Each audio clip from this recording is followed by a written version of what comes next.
बिस्मिल्लाहिर्रहमानिर्रहीम। अस्सलाम वालेकुम दोस्तों, कैसे हैं आप? उम्मीद करता हूँ कि आप सब खैरियत से होंगे। ये दवाइयाँ घर में लाजमी रखें क्योंकि ये दवाइयाँ इमरजेंसी में काम आ सकती हैं। रात के वक्त बाज़ औक़ात तबीयत बिगड़ जाने की सूरत में उनकी ज़रूरत पड़ सकती है।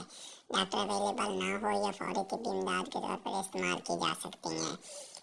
तो दोस्तों, सर दर्द और बुखार के लिए पैनाडॉल और पैनाडॉल एक्स्ट्रा, नज़ला और ज़ुकाम के लिए एना एरिनेक फोर्ट, पेट के दर्द और पेचिश मोशन वगैरह के लिए फ्लैगल इमोडियम, जिस्म के किसी हिस्से में दर्द के लिए कैफ्लैम 50 और स्वासरेड।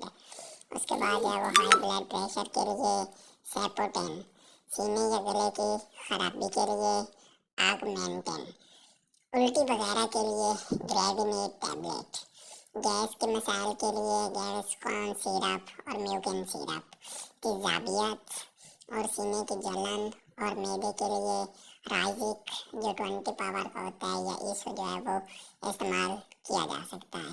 जख्म वगैरह के लिए पोलीफिक्स ट्यूब या पायोडीन। उसके बाद है वो दांत या दाढ़ के दर्द के लिए कैलामॉक्स 605 मिलीग्राम और कैफ्लैम 50 मिलीग्राम। फिंसी और फोड़ों के लिए डबल सेप्ट्रॉन इस्तेमाल की जा सकती है।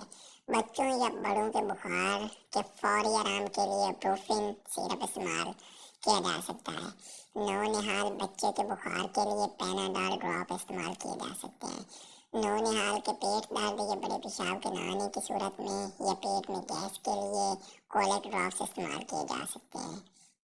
नौनिहाल बच्चे को ज़्यादा दिन पैम्पर्स लगाने से ज़ख्म होने की सूरत में हाइड्रोजोल क्रीम इस्तेमाल की जा सकती है। और खांसी के लिए प्रोमोनोल सिरप इस्तेमाल किया जा सकता है। दोस्तों, अगर चैनल पर नए हैं तो सब्सक्राइब करें ताकि इसी तरह की और वीडियोस देख सकें। शुक्रिया।